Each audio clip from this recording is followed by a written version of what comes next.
कहते हैं कुछ कहानियां किस्से नहीं हकीकत होती हैं। नमस्कार दोस्तों, आज मैं आप लोगों के सामने लेके आया हूं एक ऐसी कहानी जिसे सुनने के बाद आप लोगों की भी रूह कांप जाएगी। मैं हूं आपका दोस्त और डर का साथी निखिल।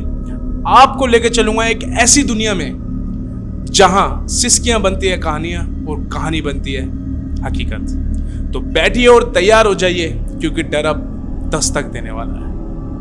यह कहानी 19 साल की लड़की की है जो दिल्ली के जमुना पार के इलाके में अपने मम्मी पापा के साथ रहती है। लड़की का नाम योगिता है। यह तभी बस अपनी स्कूल लाइफ खत्म करके कॉलेज लाइफ में पैर रखने ही वाली है, क्योंकि हर लड़की का एक ड्रीम होता है कि जब वो कॉलेज लाइफ में जाए तो वहाँ जाके बहुत अच्छी मेमोरीज क्रिएट करे, और योगिता भी उन्हीं सपनों वाली लड़की थी। योगिता की लाइफ सही चली रही होती है। कुछ दिनों बाद योगिता को नॉर्मल डेट्स होती है और उसको थोड़ा दर्द महसूस होता है। पहला दिन था तो योगिता ने सोचा कि आज मैं कॉलेज ना जाके अपना पूरा वक्त घर में बिताती हूँ, और वो अपने घर में अपने कामों में व्यस्त हो गई। अगले दिन भी उसको उस दर्द से राहत नहीं मिलती, तो वो उस दिन भी यही सोचती है कि आज भी मैं अपना वक्त घर में ही बिताती हूँ। पर कॉलेज में उसकी एक फ्रेंड उसको बहुत याद करती है, तो वो सोचती है कि चलो योगिता से मिलने उसके घर ही चला जाए, और वो योगिता से मिलने उसके घर आ जाती है। और योगिता उसको देख के बहुत खुश होती है, तो दोनों फ्रेंडें आपस में डिसाइड करती है कि चलो थोड़ा बाहर घूम के आते हैं, थोड़ा मूड फ्रेश रहेगा। और वो दोनों फ्रेंडें बाहर घूमने चली जाती हैं। शाम का वक्त था, दोनों घूमते घूमते एक सुनसान से गार्डन में टहलने चली जाती है। टहलते टहलते योगिता को एक लड़का दिखता है, हैंडसम सा, जो वहाँ पे रनिंग कर रहा था। और योगिता उसको देख के अपने बाल खोल लेती है और थोड़ा स्माइल करने लगती है। लड़का जैसे ही करीब आया तो दोनों ने एक दूसरे को देख के स्माइल करी और हंसते खेलते हुए दोनों आगे बढ़ गए। तो ये बात योगिता की फ्रेंड को थोड़ी अजीब लगी और उसने उसको टोका कि यार, इन नॉर्मल साइकिल्स में तेरे को पता है ना बाल नहीं खोलते, तू परफ्यूम भी लगा के आई है।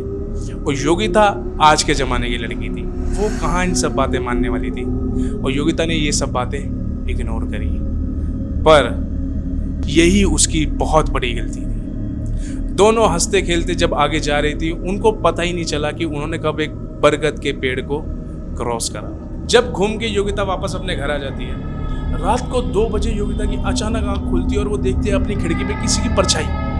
वो डर जाती है। वो दोबारा देखते तो वहां कोई भी नहीं था। योगिता थोड़ी डरी सहमी, पर उसको लगा कि शायद ये उसका वहम था, और वो नॉर्मल इस चीज को लेके सो जाती है।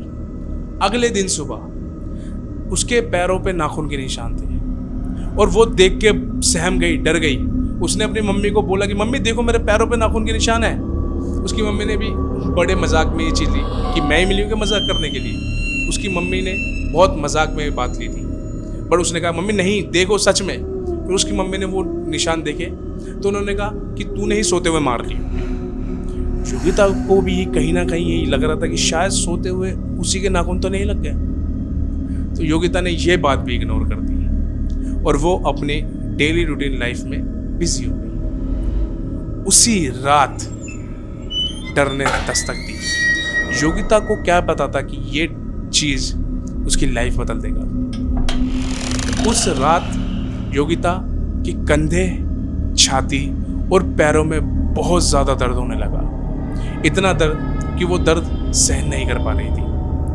बट उसने यही सोचा कि ये दर्द शायद उसके डेट्स का होगा, और उसने ये बात भी इग्नोर कर दी और वो सो गई। तो ये सब बातें योगिता अपने बॉयफ्रेंड को मिलके बताती है, और उसका बॉयफ्रेंड भी उसको ये सब बातें इग्नोर करने के लिए कहता है। और योगिता को भी कहीं ना कहीं यही लगता है कि शायद हाँ, ये उसका वहम है और ये सब बातें उसको इग्नोर करनी चाहिए।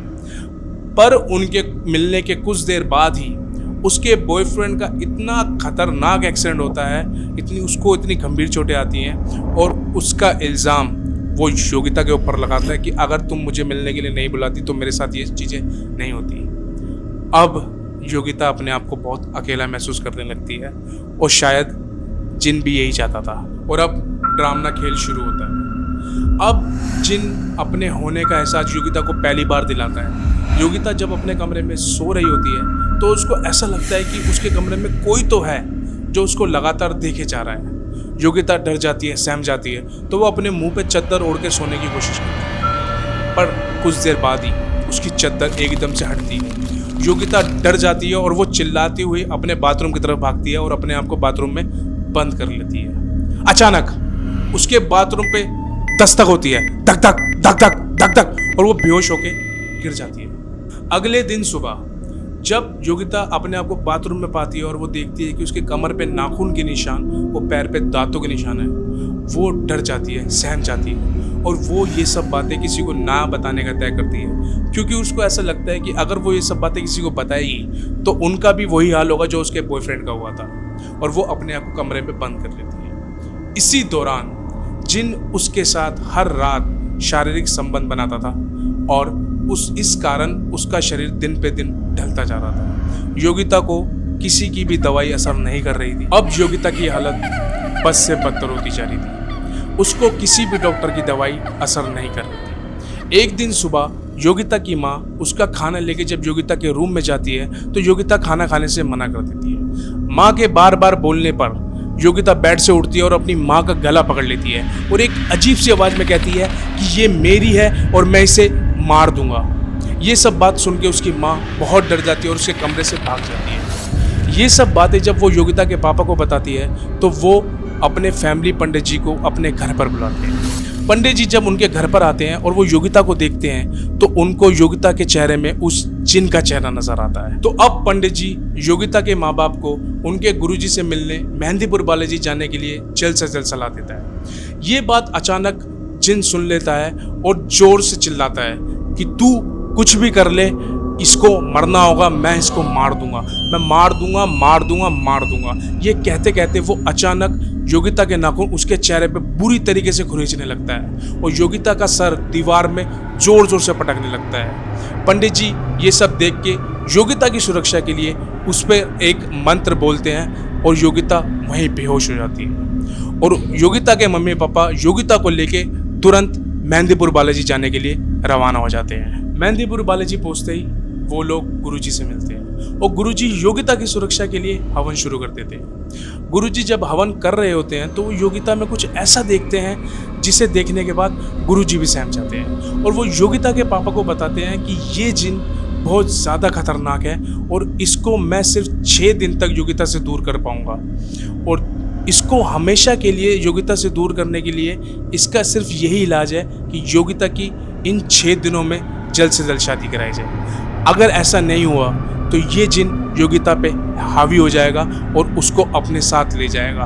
उसमें कोई भी शक्ति योगिता की मदद नहीं कर पाएगी और 6 दिन तक योगिता की सुरक्षा के लिए अग्निकुंड भी जलता रहेगा। अब योगिता के मम्मी पापा योगिता की जल्द से जल्द शादी करवाने में लग जाते हैं। आज योगिता की शादी हो चुकी है और उसके 2 प्यारे प्यारे बच्चे हैं और योगिता अपनी लाइफ में बहुत खुश है। पर आज भी वो जिन योगिता को अपने होने का एहसास कहीं ना कहीं दिलाता है और हर बार योगिता उस भयानक पल में वापस लौट जाती है जहां वो किसी को कुछ नहीं बता सकती थी। तो दोस्तों हमें इस कहानी से ये सीख मिलती है कि कोई भी बात अपने परिवार से ना छुपाएं। अकेले पीड़ा सहने की बजाय अपनों को बताएं, क्योंकि कभी कभी परिवार की मदद ही आपकी आत्मा बचा सकती है। और थैंक यू सो मच। अगर आपको ये वीडियो अच्छी लगी हो तो लाइक करें, शेयर करें, कमेंट करें और चैनल को सब्सक्राइब करना मत भूलना। Thank you so much.